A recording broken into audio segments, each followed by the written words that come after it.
Um, I think this is kind of a no-brainer. There have been fights where I've picked Darren Elkins, but it was when he was fighting trashy fighters, and a lot of them I got them correct.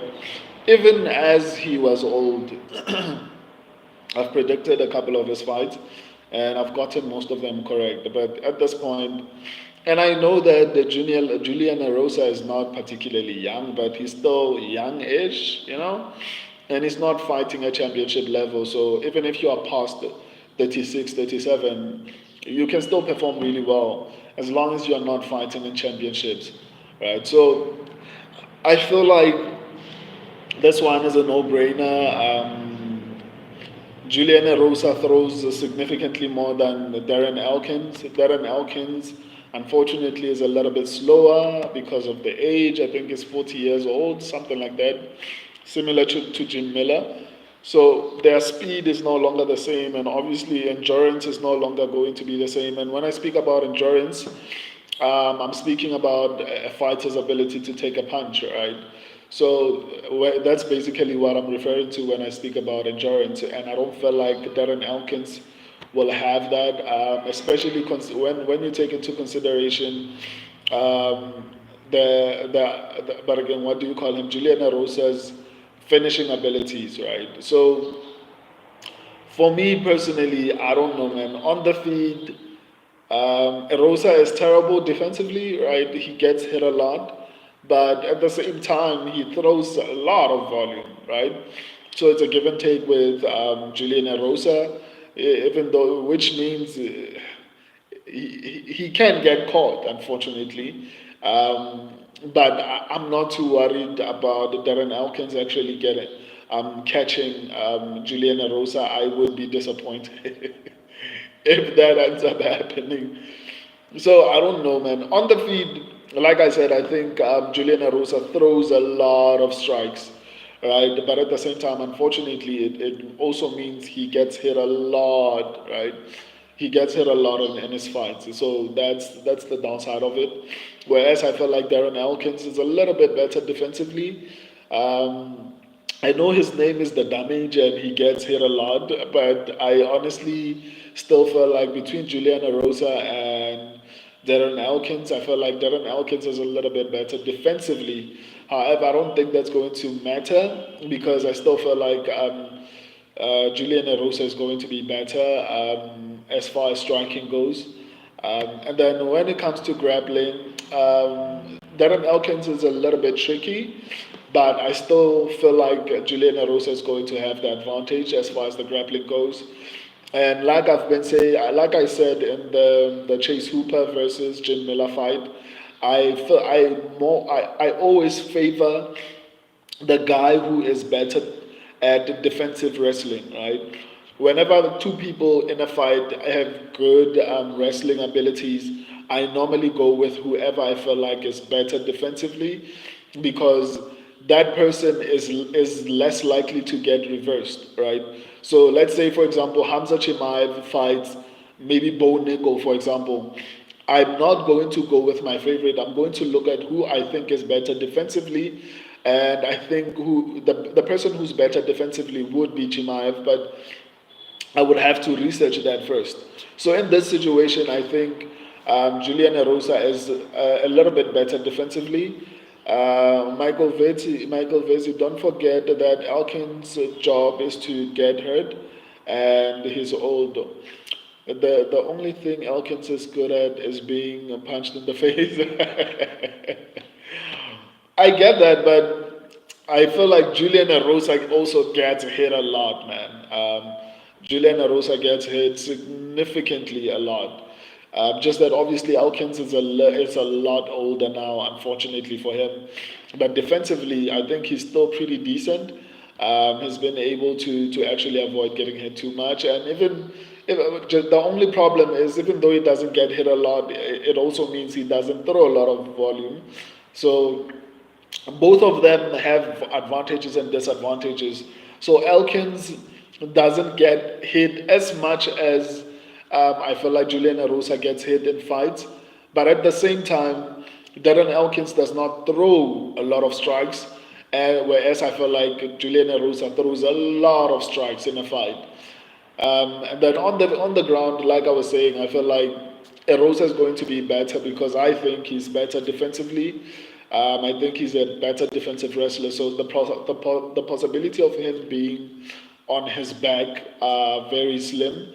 So because of that, I'm going with Darren. What do you call him? I'm going with Julian Erosa, and my subscribers are also going with Julian Erosa. The probability of an upset happening here are very slim. Let me check. Yeah, Julian Erosa is the favorite, and rightfully so. Michael Vezi is actually called the damage because of how much gets the damage, not because he causes damage. No, I know that.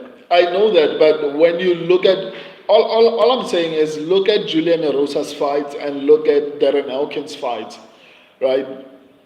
Darren Elkins gets hit with massive shots. Unfortunately, he's normally involved in fights with heavy hitters, right?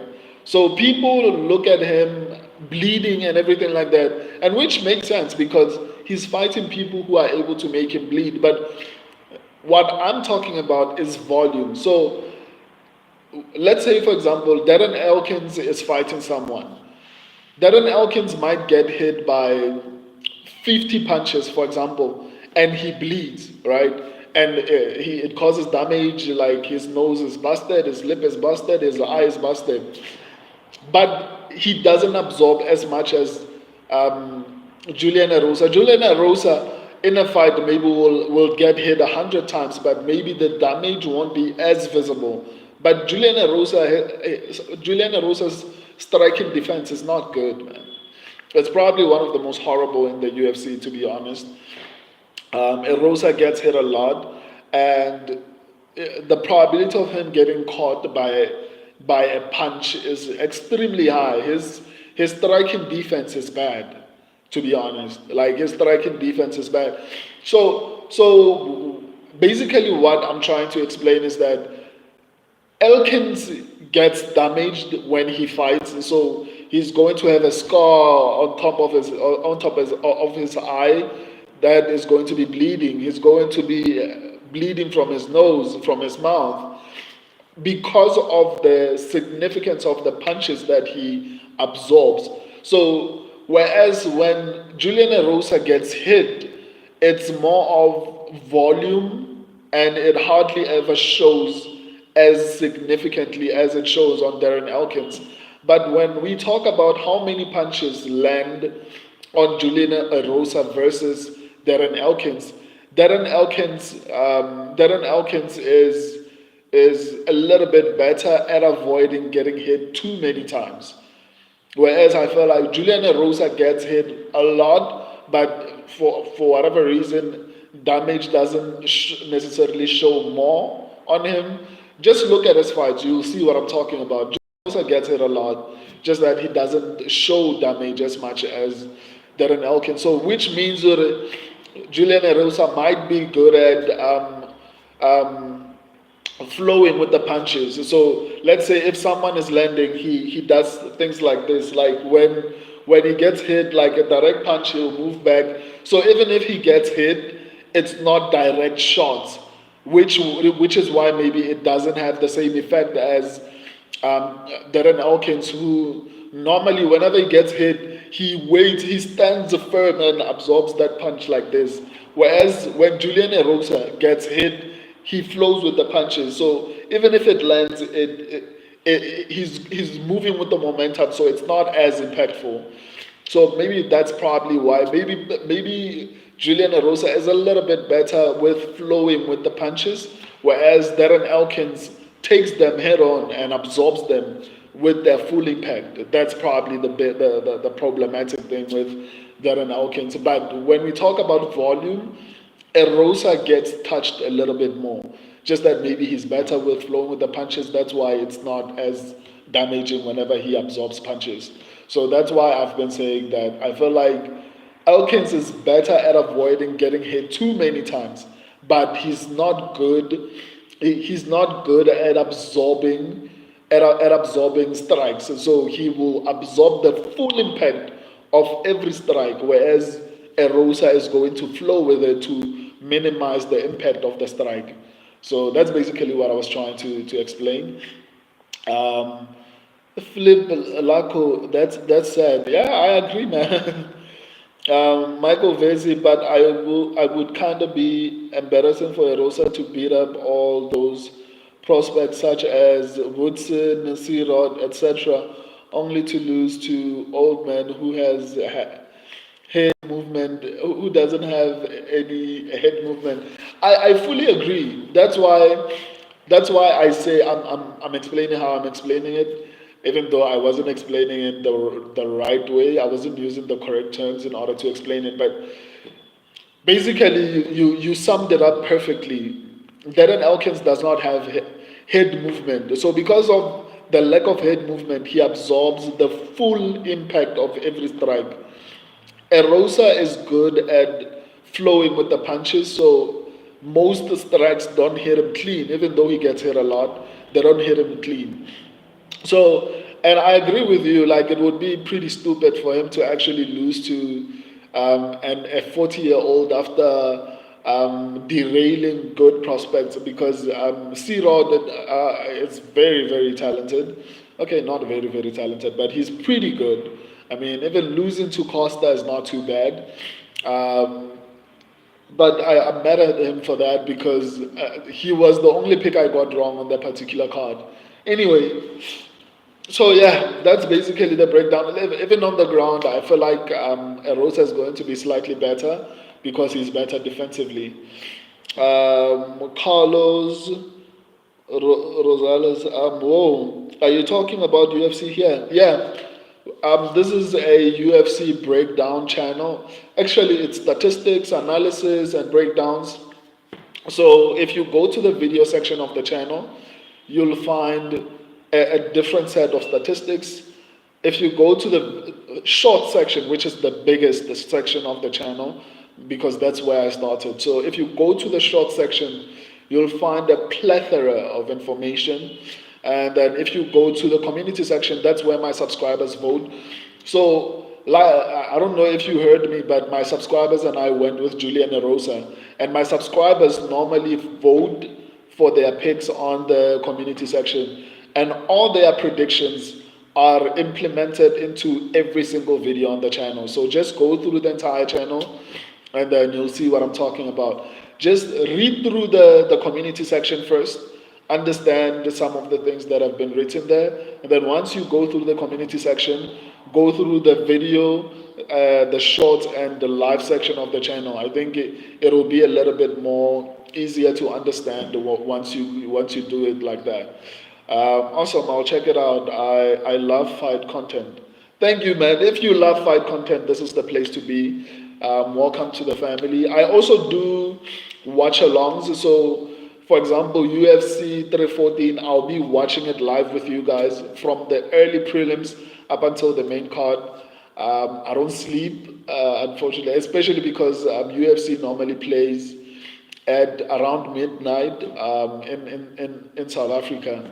So yeah, I do watch alongs, but I stream on a daily basis. But the most incredible thing or the most unique thing about my channel is my content is infused with my subscribers' opinions, basically.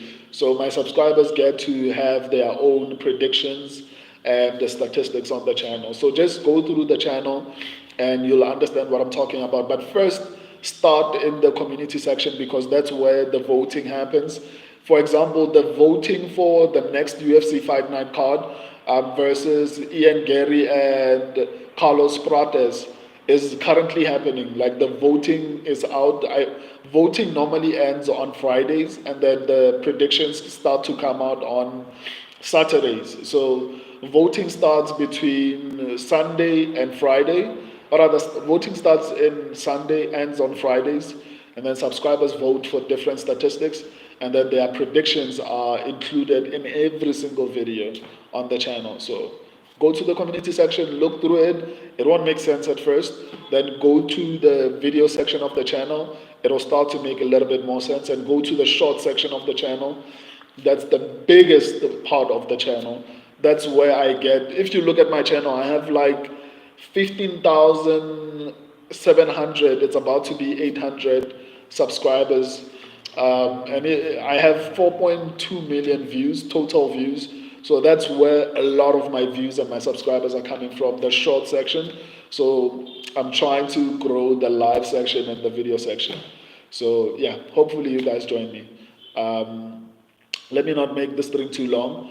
If you missed some of my streams, just click the live section of the channel. You see every single stream that I've broken down, but again, every single fight that I've broken down. Hope to see you in future. I love and appreciate all of you. Go through the channel. That's all I can advise. Go through the channel. I love and appreciate all of you. I'll see you guys tomorrow. I have 4 more fights to break down. So on Fridays, tomorrow I'm going to break down 2 fights, and then Friday I'm going to break down 2 fights. Carlos, I'll be there. I enjoy watch parties, so I'm looking forward to it. I wish you continued success for your channel, brother. I appreciate that, man. And welcome to the channel. I encourage everyone, go to the community section, guys. It's important. My subscribers' predictions have been so incredible. I think my subscribers so far have gotten 350, if I'm not mistaken, picks correct, and then they've gotten about 160 wrong, and then they've gotten, yeah, basically. So that's actually quite impressive. So go to the community section. Anyway, see you guys tomorrow. Love and appreciate all of you. Until then, deuces.